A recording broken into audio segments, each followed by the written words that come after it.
Welcome to Financial Issues, where we join reality with truth, helping you make the most of your money by honoring God with your investments. Now listen in as we give you the practical tools and advice you need to become a biblically responsible investor.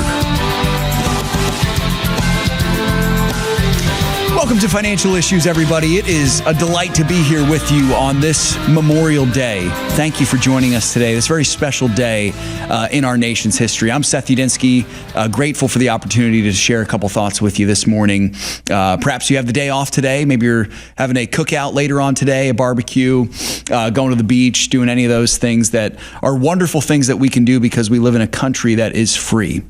And that freedom, of course, comes with a price. The price paid by so many courageous servicemen and women throughout the years, including those who have given their lives. And so we want to say thank you to all of them and also to the families who have suffered so much. We're so grateful for your sacrifice. On today's show, we got some great content later on in the show. We'll hear from Shanna Bird, of course. Also, our founder, Dan Celia, we'll hear from him as well. He's now with the Lord on the need to steward your nation and your children well. Dan, of course, was a Titan in his day, and he also was a veteran and a patriot as well, having served in the United States Navy in the 1970s. But first, before all that, folks, I wanted to share some thoughts on this day. A very important day for us, Memorial Day.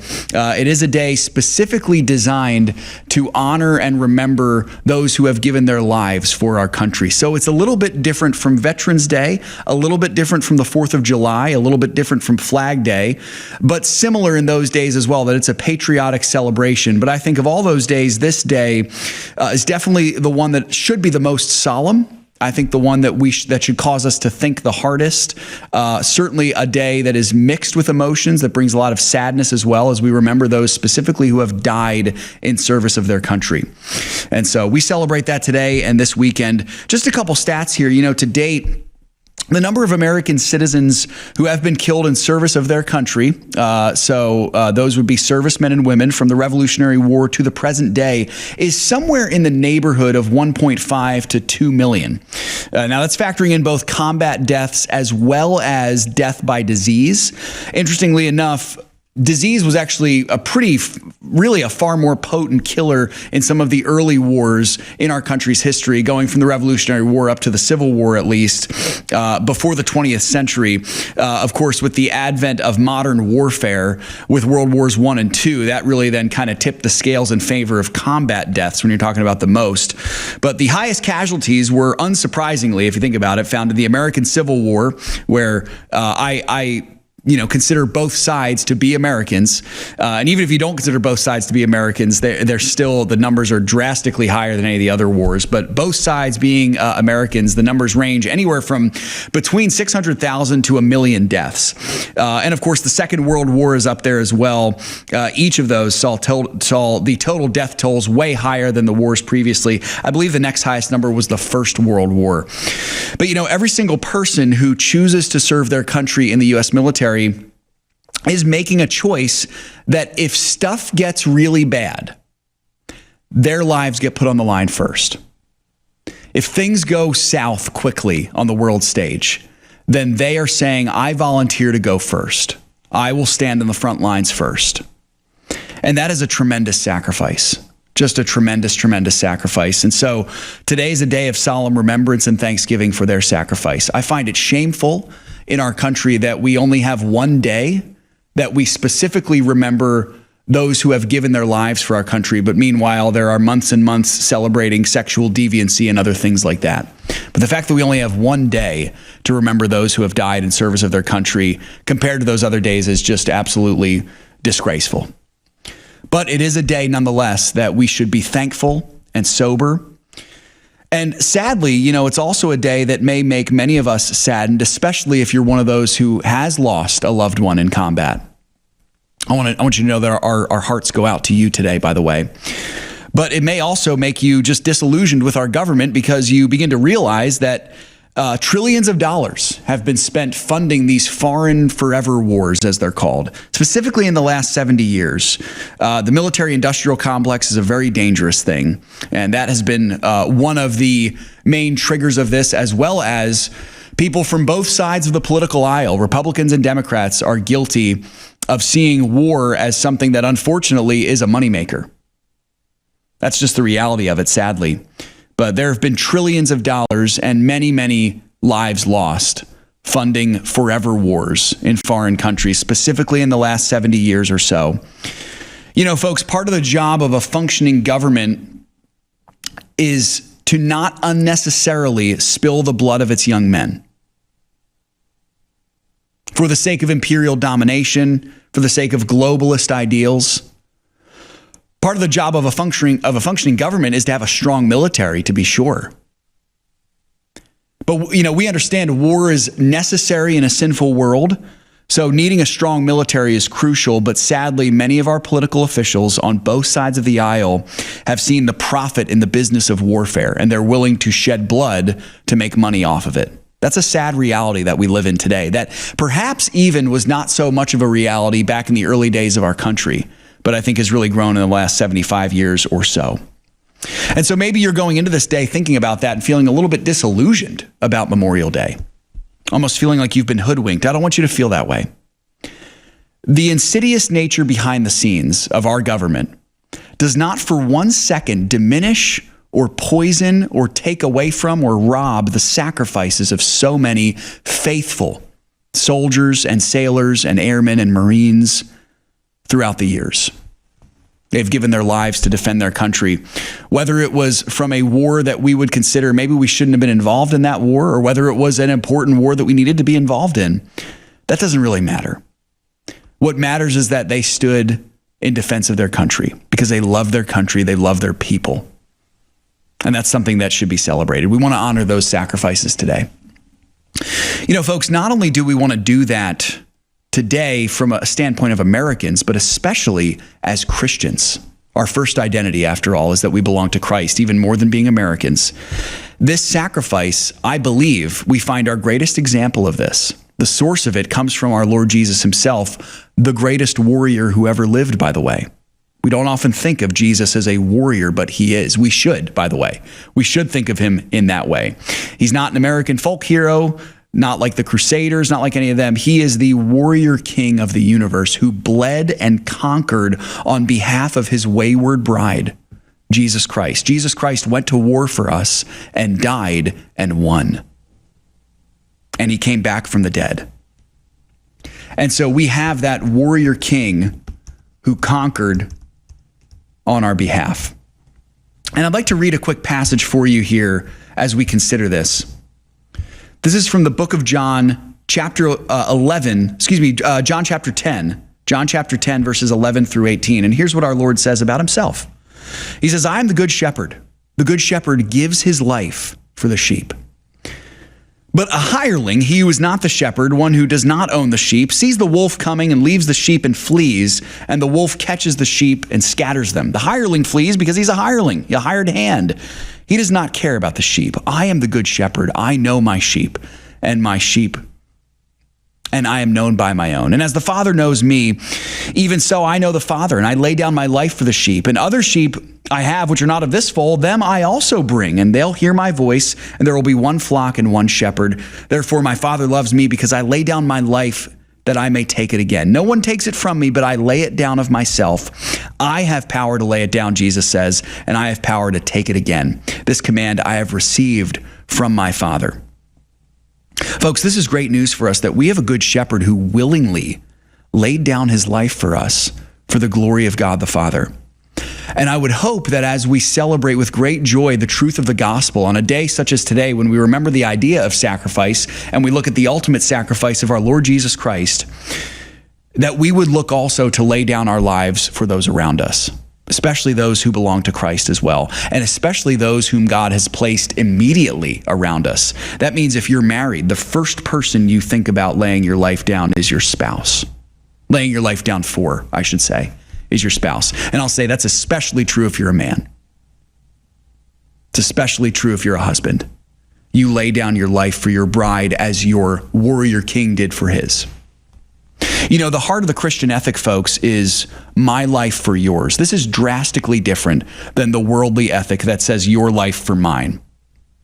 This is summed up, really sadly, but summed up in the abortion debate, that there are so many. There are moments in life that define us. Choices determine the courses we take. Choices that create life, or those that save a life. And some make life worthwhile.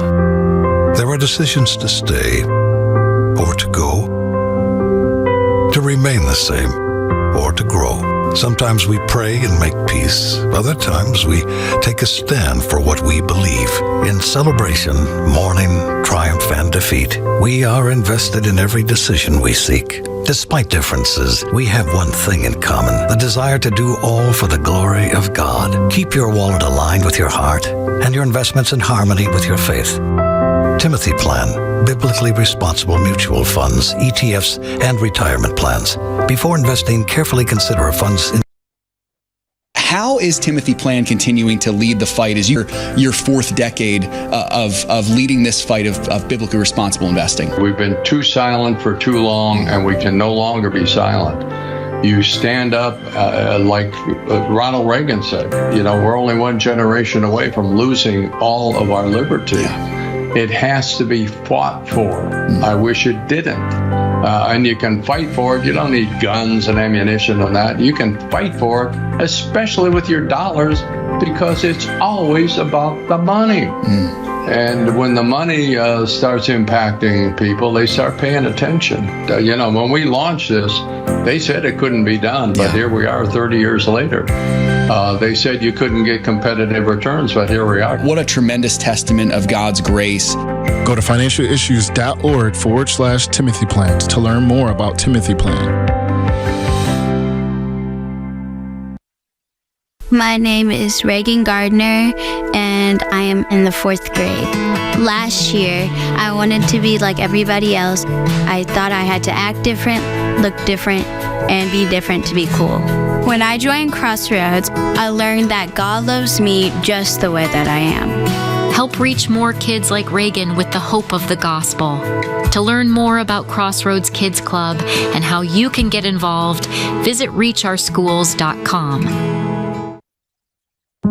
Every day, thousands of women are faced with the decision of whether to have an abortion. But one ultrasound can change everything. For just $28, you can provide an ultrasound, giving a mother the chance to choose life. To make your gift go even further, a generous donor will match every dollar you give, doubling your impact. Just go to preborn.com/FISM to give now. Again, that's preborn.com/FISM.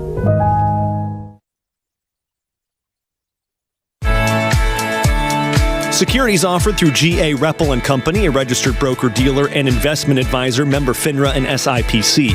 Opinions expressed by Shanna are hers alone and are for informational purposes only, and do not necessarily represent those of G.A. Reppel or the outlet on which you are listening.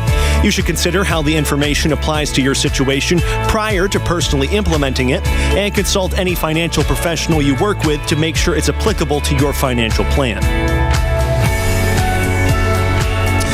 Folks, Dan Celia began this ministry back in 1997, and his purpose of this was, of course, mainly financial. It was to help people with their money, to honor God with their money. But it was not only that. Dan wanted to start something that was core to the values that made this country great. First and foremost, that we're Christians. That we love God, that we love the Lord Jesus Christ, that we trust in His Word and cling to it, but also that we love our country and that we're good stewards of it.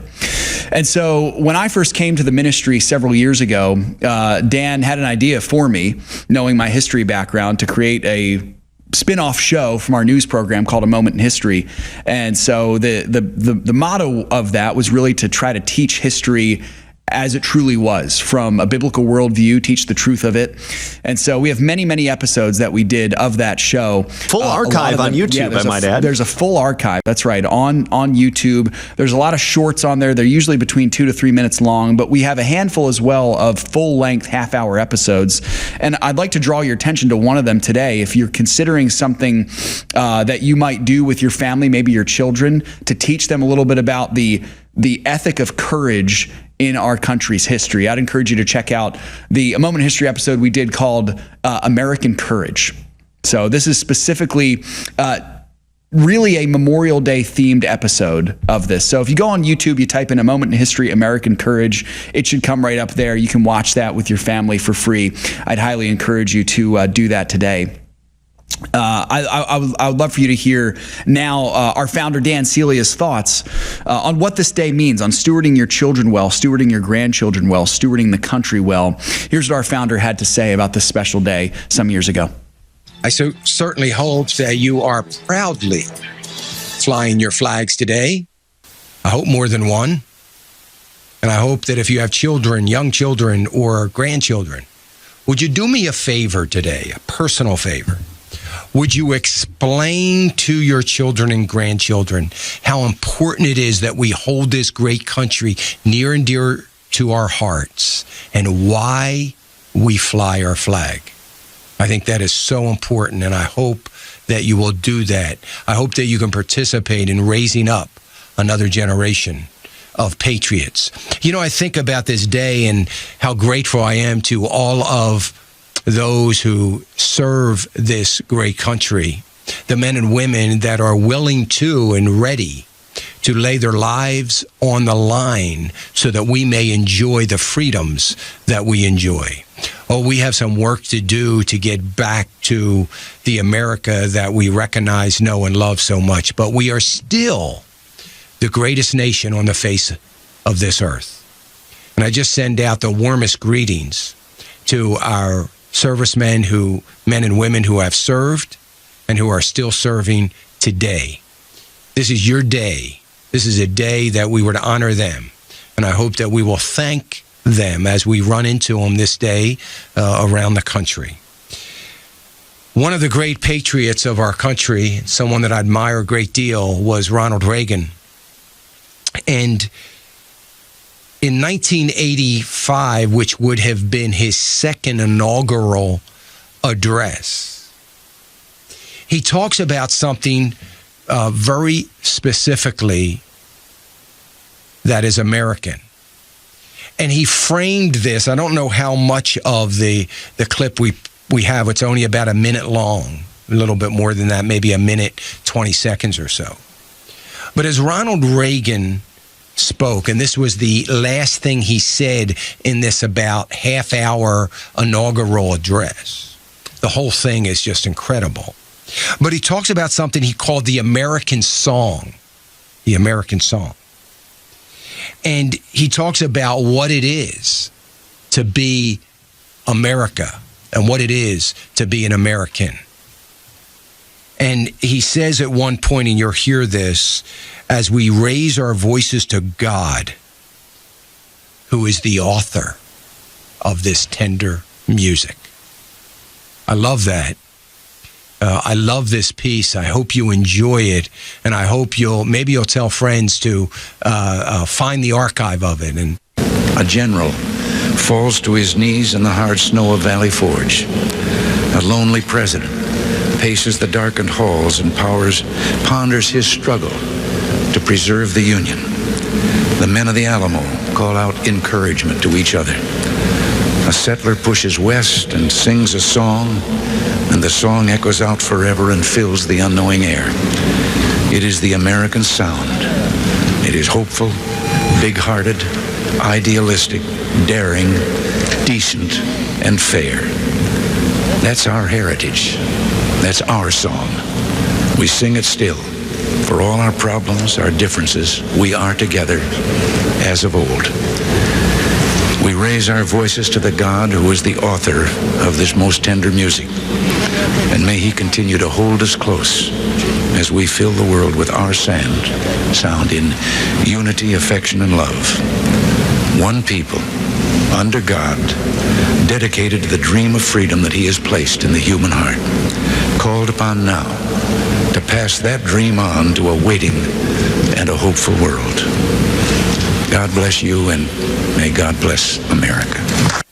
Again, as you hear that, the thing that I love most, I think, is him very openly and without any fear saying, as we raise our voices to God, who is the author of this most tender music. In other words, who is author of this great country, that is the author of all the hope that he talked about through this whole entire inaugural address of what it means to be an American. And I'm just so grateful to have served this nation in our armed forces, but I am more grateful that I am a part and live in such a great nation.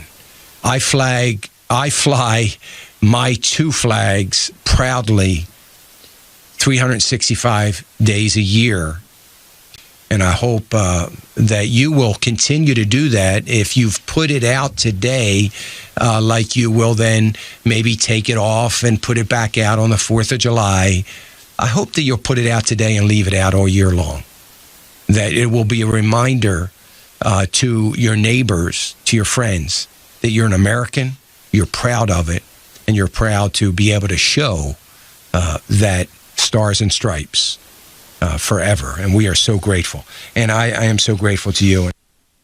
It's a great words from our founder, of course. Folks, it was close to his heart, of course, the ideals of patriotism and American greatness. Something else that was close to our founder's heart, which is appropriate to discuss on Memorial Day, a day where we honor sacrificial love, was the ministry of preborn. Dan Celia and Dan Steiner enjoyed a wonderful friendship for many years before Dan Celia went home to be with the Lord. Dan Steiner still faithfully leading preborn well to this day and is a dear friend of mine and a friend of our ministry. But we are so honored and blessed to be able to partner with preborn during the month of May.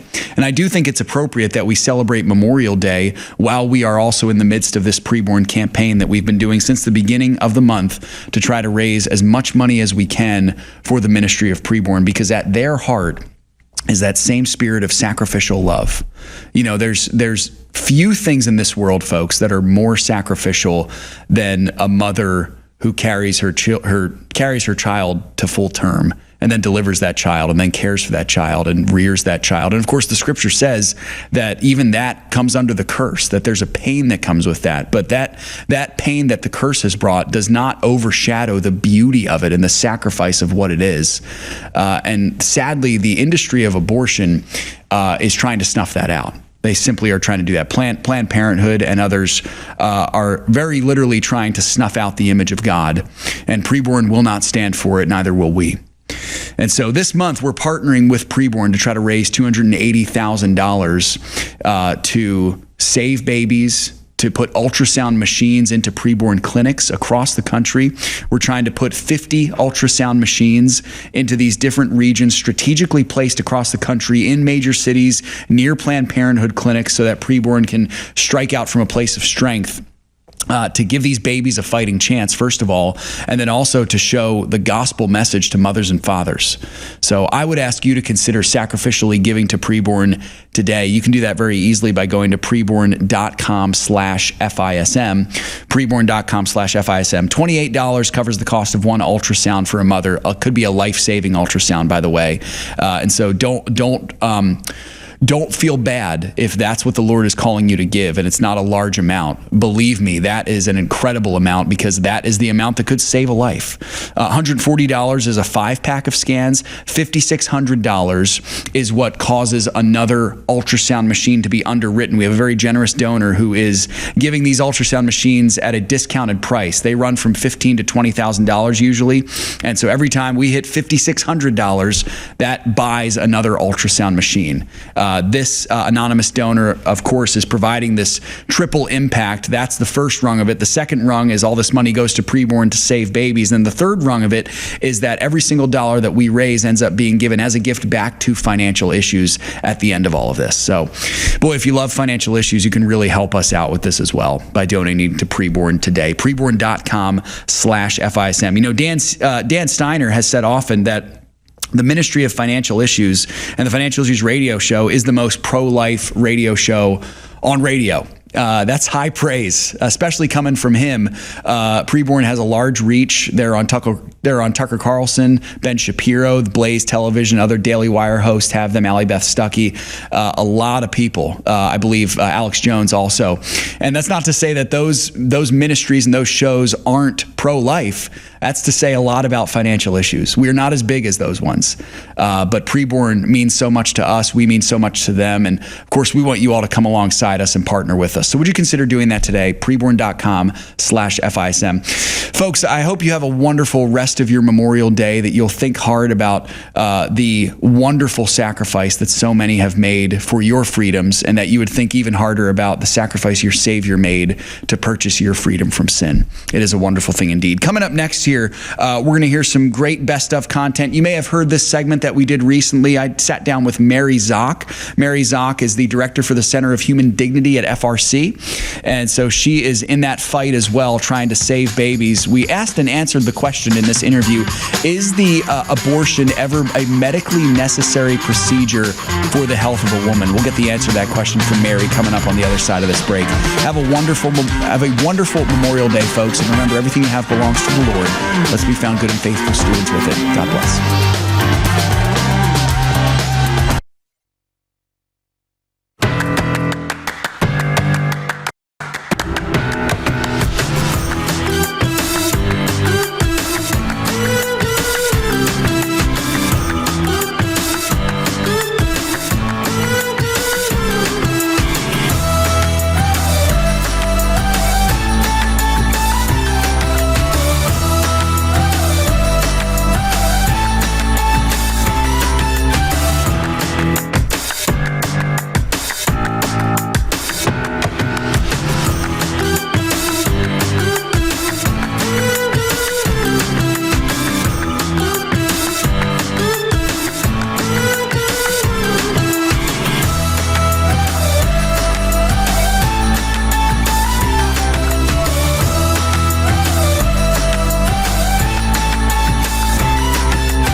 Each May, we celebrate Mother's Day and the gift that mothers are to us. But for many women carrying a child, motherhood feels uncertain. They're facing fear, doubt, and some are considering abortion. This May, you can help make motherhood possible by supporting Preborn. Preborn partners with clinics across the country, providing free ultrasounds and sharing the hope of Jesus Christ with women who are abortion-minded. When you give to Preborn, you're giving these women a chance to choose life. Just $28 helps a woman hear her baby's heartbeat, a powerful moment that leads 80% of mothers to choose life. And when we come together to sponsor 200 ultrasounds, we'll equip a Preborn clinic with a life-saving ultrasound machine. Will you help make motherhood possible? Go to preborn.com/FISM to give today. That's preborn.com/FISM. My wife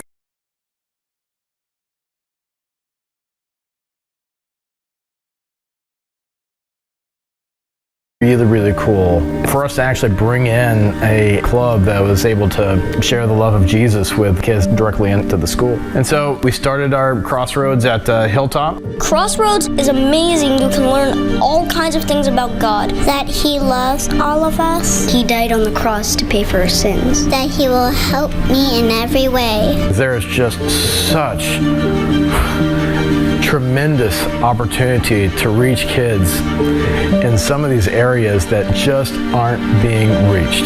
Sometimes I pray every night. When I feel alone sometimes, God is right there sitting next to me. I can rely on Him no matter what happens. To learn more about Crossroads Kids Club and how you can get involved, visit reachourschools.com.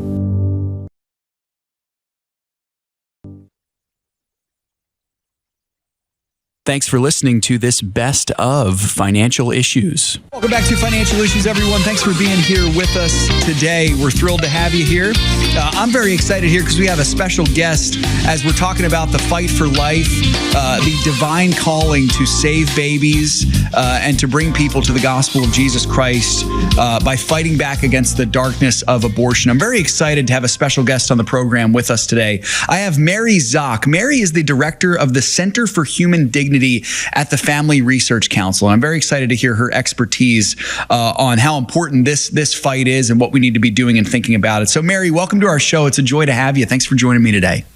It's an honor to be here. Thanks so much for having me on. Absolutely. So just tell our listeners who you are, about the work you do at FRC, Fighting for Life. And this is, especially true as we're talking about unborn life, obviously. What do you do? Sure. So as you said, I'm the director of the Center for Human Dignity. So I get to work on any issue that's related to promoting the respect of the human person. That includes abortion, of course, but also includes adoption, in vitro fertilization, some parenting issues. I've done some work on men playing women's sports and on gender dysphoria. We've done work on babies who are prenatally diagnosed with disabilities, and what does respect for them look like throughout the pregnancy. So it's really a broad job, and really allows me to just touch on everything and work to ensure that every person is treated with the dignity that they deserve because they're made in the image and likeness of God. Mary, that's awesome. And I'm so thankful that we have people like you working for truly those who are most marginalized. And you mentioned several groups there. Absolutely. So several months ago, I actually heard you on an interview with Tony Perkins over at FRC, in which you addressed this interesting question about the medical necessity of abortion. I was so inspired by your answers. I would love for you to tell our audience kind of what you had said there. So the following question: is abortion ever medically necessary? It's a very interesting question. I'd love for you to share your thoughts with our audience. Sure. So the left loves this question. They love to trick people into thinking that killing an unborn child is actually necessary to save a mother's life at times. But this is just a lie straight from the devil. And what we know here is, if we look at the CDC definition of abortion, the left does all sorts of things to try to twist and turn definitions. But if we look at the CDC definition, so often written by, very pro-abortion administrations like the Biden administration, that definition says that an abortion is the intentional termination of a pregnancy so that it does not result in a live birth. That's not a miscarriage. That's not treating a woman who has cancer that is affecting her and possibly going to end her life and the life of her baby. That's not an ectopic pregnancy. That's not ruptured membranes where the woman is devastated that she has spiked a fever and an infection is setting in, and it's either going to be both she and the baby die, or they deliver the child and do everything possible for that child to survive, but most likely that child won't. That doesn't include any of those. It includes the intentional and direct killing of an unborn child. And that is just never medically necessary to save a woman's life. In fact, doing it puts a woman who is already in critical condition in even worse shape a lot of the time. And Mary, how does that work? Because I will tell you, I've heard the rhetoric from the left, just like you said, that it's almost as if they say, you get pregnant as a woman, your life is now at risk. Your life is now at risk unless you terminate that. If there's any problems at all, just kill the baby. Any sickness, anything like that. But then I hear folks like you and other people saying, well, hold on, it's not medically necessary. And in fact, oftentimes the abortion is actually also harmful to the mother. How does that work? What are some of the things that end up happening to mothers when they go through and kill their baby, thinking that they might be doing the thing that's medically necessary for them, actually ends up being harmful to them? How does that work? Well, when we talk about these later abortions, the ones that people often say are medically necessary to save the woman's life, we're talking about a very intense procedure that has significant side effects for the mom. So we're talking about going into the woman and actually tearing apart her unborn baby and removing that child piece by piece. That places so much more stress on a woman's body than simply inducing labor, which if the woman is in a life-threatening situation can be done. And that would alleviate, if that would alleviate symptoms, that is something that has been done. But when that happens, that child is treated with the utmost care and respect. And that child is placed in their mother's arms, who so often is devastated by the fact that that it was going to be both of them, or that her child had to be delivered. Delivering a baby is very different from an abortion. And one thing makes this so clear is the thought, when an abortion fails, when someone says the abortion failed, we all know that that means the baby lived. Yeah, right. When you do an early induction and the baby lives, the whole room celebrates. Yeah, it's a because miracle. that was what they were all hoping for. And it's that intentionality that the left misses when they try to manipulate these tragic situations. And they're also creating a situation where women who are in very challenging medical situations are no longer getting the type of care that they deserve in some places, where there's medical malpractice happening because the left has continuously said, oh no, you can't do that. That's an abortion and it's illegal in that state. That's not true. Michelle Obama said during the last election cycle that we have women who are miscarrying in their car. Miscarriage care. I've had 3 miscarriages, and 3 of them have been in places where 2 of them have been in places where abortion has been allowed through 9 months of pregnancy, and 1 where where unborn babies are protected from abortion. The care that I received was the same.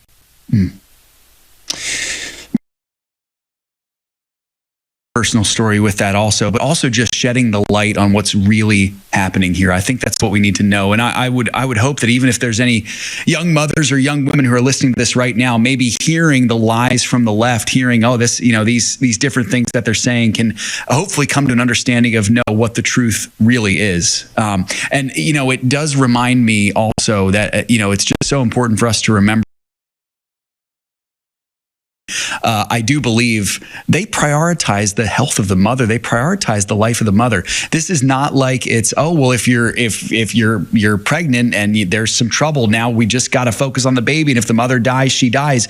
The mother is always the first priority. I tell my wife this all the time. If it's a choice between saving her and saving one of our children, I love my children, but my wife comes first. And that, I think, is such an important thing for us to remember also, that there are laws that are set forth in our country that have that. Could you speak to that for just a moment, about how the left has hijacked that and really lied to so many women?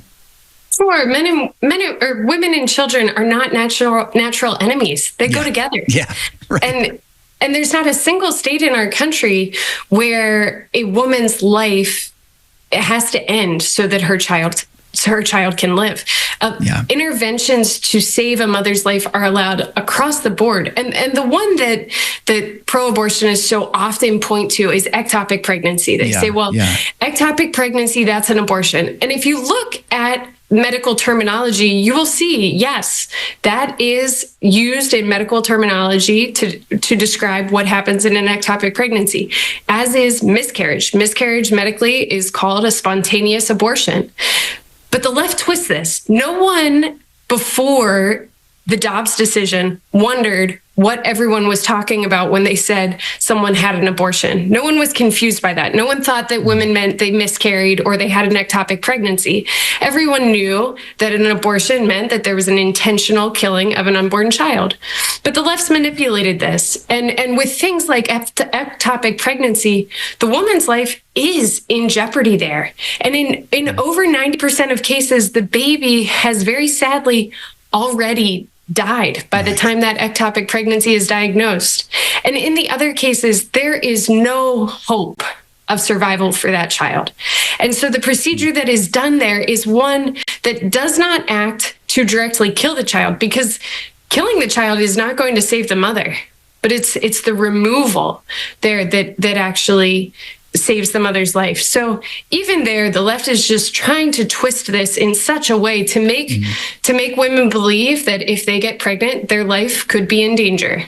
Well, Mary, you have resources at FRC that handle difficult questions like this. Where can we learn more about this? You guys have such a good resource for it. Tell our audience where they can learn more. Yeah, at frc.org/difficult conversations. We have resources there on the question of rape and incest, the question of life of the mother, and the question of difficult prenatal diagnosis. Mary, thank you so much. Once again, folks, Mary Szoch, the director of the Center for Human Dignity at Family Research Council. Mary, I wish we had more time for you to be able to share your own testimony of being someone who fights for the God-ordained dignity of these children. Perhaps I have to have you on again some other time, but I just want to thank you so much for joining us today. Your testimony and words have been a blessing to our audience, and I want you to know as well, the team at FRC, that we here at Financial Issues are standing in this fight also. Folks, that's Mary Szoch, the director of the Center for Human Dignity at Family Research Council. We got more financial issues coming up right after this break. You don't want to miss it. We'll be right back after this.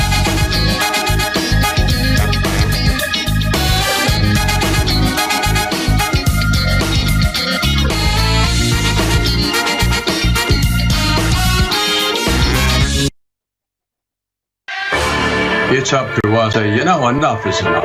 All of this unbiblical stuff that's going on, whether it's abortion or transsexual or LGBTQ, widespread pornography, human trafficking.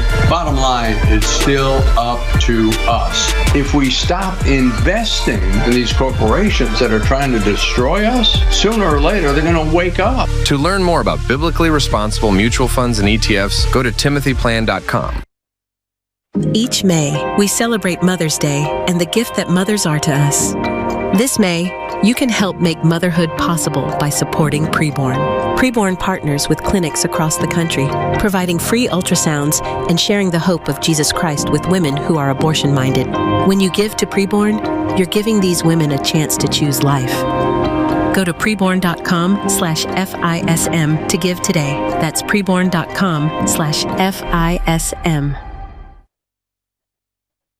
What separates Crossroads Kids Club from other ministries to reach school-age children? What sets you guys apart? First of all is our connection with local churches. We mobilize, equip, train, support local church partners. We're right inside the schools. There's a number of ministries that try to serve public school children outside of the school, but we're able to be right there on the campus.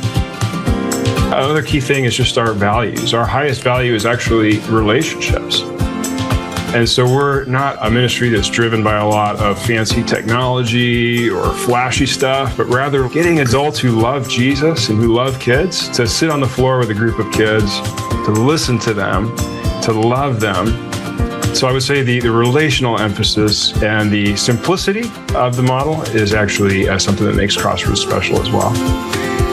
Help reach kids with the hope of the gospel. Visit reachOurschools.com.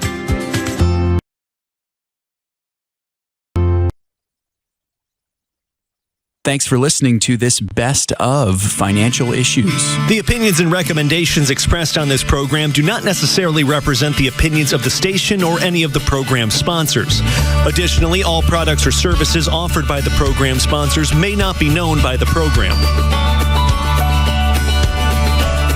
Hey folks, speaking of financial issues, I posed a question in the chat during the break there. The question is, which one's more offensive to you? The fact that Planned Parenthood gets as much tax money as it does, or the fact that it gets as much in private donations as it does? And several of you shared and said tax money. Sam and I were both saying that we agree because it's our money. People can be deceived, and we can be, there's some level of charity we can have where they can say, okay, you're clearly deceived. You don't know what you're doing. I know people who genuinely think that Planned Parenthood does good things. And that they're in the business of it. They'll say, abortion is only a small thing. That's not actually true, by the way. But they're easily deceived. My tax dollar, that's my money, though. That's my money that's going to fund babies. And Sam, you made a great point also about the government's role in this as well. Oh, yeah. I mean, it means that the government is working on $1 billion a year, at least according to this data, to kill its own citizens. Yeah. The government's job is to protect the citizens, and yet it's killing them with working on $1 billion a year. It's just amazing. It just makes no sense at all that a government would do something like that. So, yeah, folks, that's why I love Preborn. I mean, Preborn's mission is they want to stand up against Planned Parenthood and slay the giant, and I'm all for it. I'm all for it. I say let's do it. So that's why we're doing this campaign. So again, preborn.com/FISM. Okay, markets Friday finished a great week and a good day. So they didn't move too much to start the day, but eventually they rose by midday, moderately positive. They got a little stronger as the afternoon wore on. They finished Friday all pretty positive. The Dow was up 0.75%. Same with the S&P 500. That was his 5th winning day in the row for the S&P 500, and the NASDAQ was up about 0.5%. For last week ending May 16th, all three indices really doing well. The Dow was up 3.5%. S&P 500 was up 5.25% or so, and then the NASDAQ was up 7.25%. So tech stocks had a great week. Nvidia jumped a lot. Meta jumped. Apple and Microsoft as well. This morning, so there was a Moody's downgrade rating that came out this morning of the U.S. credit rating. The markets didn't like that too much. Futures tumbled a little bit. The Treasury yields, they were up above 5% this morning. Let me check where they are right now. I think they're still, they're actually not right at the 5% mark. They're now down to about 4.5%. That's the 30-year Treasury. Sorry about that. That one jumped over 5%. 10-year Treasury is right around 4.5. They each jumped up for that as well. As we sit right now, the major indices, negative territory, not anything to sneeze at, though. The Dow Jones is down 0.5%. The S&P 500 is down 0.5%, and the NASDAQ is down 0.75%. So we'll have to see. Some of that, I'm sure, is due to the rating, and there's always going to be some ebb and flow that happens with sell-offs and different things like that, especially after the good week we had last week. So earnings season, folks, winding down just a bit. Not a lot today. Tomorrow we get Home Depot. Wednesday we get Lowe's, Target, and Zoom. That's really the big day. Thursday we get Intuit. We're kind of waiting for next week. Next week we see NVIDIA report, and then that's really kind of the de facto end of earnings season for quarter one before we look forward now to quarter two. We also get this week, today we get the leading economic indicators for April. We just mentioned the Moody's rating that came out yesterday, earlier today. Tomorrow, Wednesday, not much. Thursday, we get existing home sales. Friday, new home sales. So that's kind of what we're looking at here. Sam, a real interesting article here that we saw here. The top 10, quote, BRI stocks to invest in. Our radio audience, I did the quotation thing with my hands because we have to see if this is really BRI. What can you tell us about this article from the Impact Investor, Sam? Yeah, I was perusing the interwebs the other day and I came across this, and it's interesting, Seth, because BRI is becoming more and more popular. We've read a couple of articles talking about BRI, so more outlets are getting on board, or at least trying to cater to the audience that's interested in BRI. The problem with that is some of them really don't know what they're talking about. So I found this article. It's by the Impact Investor, and it released their list of top 10, you're right, quote unquote, BRI stocks to invest in. And frankly, it left a lot, Seth, to be desired, because get this, half, it's just a list of 10. Half is not BRI, including Kohl's, Tyson Foods, and even Walmart. And if you've listened to our show for even a couple weeks, you would know that Walmart is far from BRI. Yeah. But the article even acknowledges that, actually, weirdly enough. They say, Walmart directly donates to abortion and LGBT causes. But, they say Walmart also sells Christian books. So doesn't that kind of make up for it in the whole BRI thing? Well, that's good. Right? So who's to say, right? Who's even to say what BRI is, according to this list? Likewise, the list says that Tyson Foods is a good investment because the company supports religious causes, but ignores that it donates to numerous LGBT activist causes as well. Interesting stuff, Sam. Sam, tell us the definition there. So I know Impact Investors, they have a definition of BRI. I can guess it's probably not the same as ours, but what did they say? It's similar, but there's some key distinctions here. So they say, quote, biblically responsible investing keeps your investments in line with your faith. That's true. Okay. Only companies that give back to communities and adhere to the same moral principles are available for investment. That's kind of true, kind of not true. It also says biblically responsible investments will never venture into companies that clash with faith-based principles, and that's the main point. Very interesting, Sam. So let's try to make some sense of this, because I think, again, it provides us a good opportunity to clarify what we mean. As always, do it in charity, honesty, love, for sure, but we have to speak the truth here. Obviously, like you said, we have a different opinion of what BRI is than this publication does. What we care about most, we care less. It's great that Walmart sells Christian books. Awesome. We don't care about that in the final analysis. What we care about is what they do with investor dollars. That is the definition of BRI, what they do with investor dollars. It's concerning to me, Sam, truthfully, that This publication was so quick to praise some of these, like they gave the Walmart example, because it has Christian roots, because it sells Christian books, Christian materials. This is the same company, folks, as Sam mentioned. They pay for their employees to travel across state lines to murder their babies. They promote the LGBTQ agenda with investor dollars. The biblical comparison I would make, Sam, truthfully, is the Pharisees. The Pharisees were men who looked good on the outside, selling Christian books, Christian roots, that sort of thing. But on the inside, they were like tombs. They were full of dead men's flesh, as Jesus describes it, sons of their father, the devil. That would be comparative to using shareholder dollars to fund evil things. Or it'd be like calling Harvard a Christian school. Yeah, exactly. Just because it was founded by Christians. It's ridiculous. What we care about most, I really do believe this, we get this from the scriptures, and it's really from God first. 1 Samuel 16:7. What we care about most with our money is what a company does with it, what God has entrusted us to steward well. You know, Tyson, Sam, presents a similar conundrum. Family values, we love that. Supporting Christian causes, great. Tyson was once on our buy list, by the way. It was, several years ago. The company's now sponsored several gay pride parades in the last few years. The question we have to ask ourselves is, do we want companies that look good on the outside, Christian sort of vision that they kind of project, or do we want them to truly honor God with our money? And that's where I think, Sam, we can apply 1 Samuel 16 here, that man looks at the outward appearance, but the Lord looks at the heart. And the heart here is really what these companies are doing with the money, sometimes behind the scenes. And, I do think BRI centers entirely, when we're talking about definitions here, it centers around what a company does with shareholder dollars, as we mentioned, not necessarily promoting Christian values with said dollars, but not promoting anti-Christian values. That's really what we want. Would we love it if a company had put a cross up, said we're a Christian company? Absolutely, we would love that. But that is definitionally not biblically responsible investing. What matters is that the company does not support gambling with investor dollars, does not support Planned Parenthood with investor dollars, does not support the Trevor Project with investor dollars, different things like that. We just want these companies to be a good business. Sam, I wish that we could have all these major shareholders and CEOs in here and tell them, just run your business. It would make our lives so much easier. It's really not hard to do. You're actually really adding on top to what you're doing by pursuing this nonsense. Yeah, so it's more work. Run the business. We were talking earlier in the chat about common sense and the need for common sense in the public school, and how, so many curriculums are teaching all these crazy, ridiculous things. If they just taught common sense, it'd be so much better. That's all we want. We just want common sense. And Sam, the last thing I'll say about this, I think there is a difference between biblically responsible investing and impact investing. I was going to say, I think that's where this all comes down to. It's right in the name, impact investor. Exactly that's right. the name of the website. So their primary concern is impact. What is doing positive good for Christianity, as opposed to thinking, what are the negative sides of these companies? Exactly right. That's absolutely right. And there's nothing wrong with impact investing. It's if it's able to be done rightly, I think it can be a great thing and a great tool. But we believe that what is far more important and is biblically responsible investing.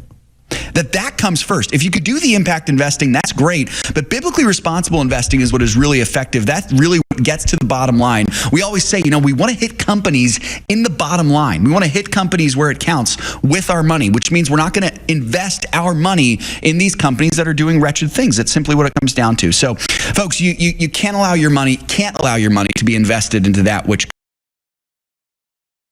it well.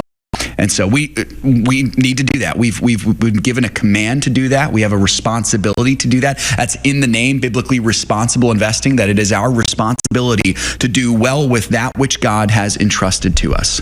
And we believe that if we do so, that God's going to be pleased by it and he's going to bless it. And the blessing may come in this life. It will definitely come in eternity. I'll take the blessing in eternity first, whether or not I get the blessing in this life. It may come in this life, it may not, but you can be confident that it's going to be good, better than anything you could ever imagine or hope for. Well, it was a good show today, folks. I appreciate you all joining today. Tomorrow, Shanna will be back. Tomorrow, it is my son's birthday, so I will miss all of you tomorrow, but I'll be back, Lord willing, on Wednesday for the show, and I'll be excited to join you there for it. But I know you'll be very excited, folks. Just a reminder, get your call queued up. If you want to call into the program, get your call queued up right at the top of the show. 9:05 Eastern Time is the best time to call. You'll get right in the call queue. Shanna will get to you. It's great to be here with you, folks. Remember, it's all his. Let's be found good and faithful.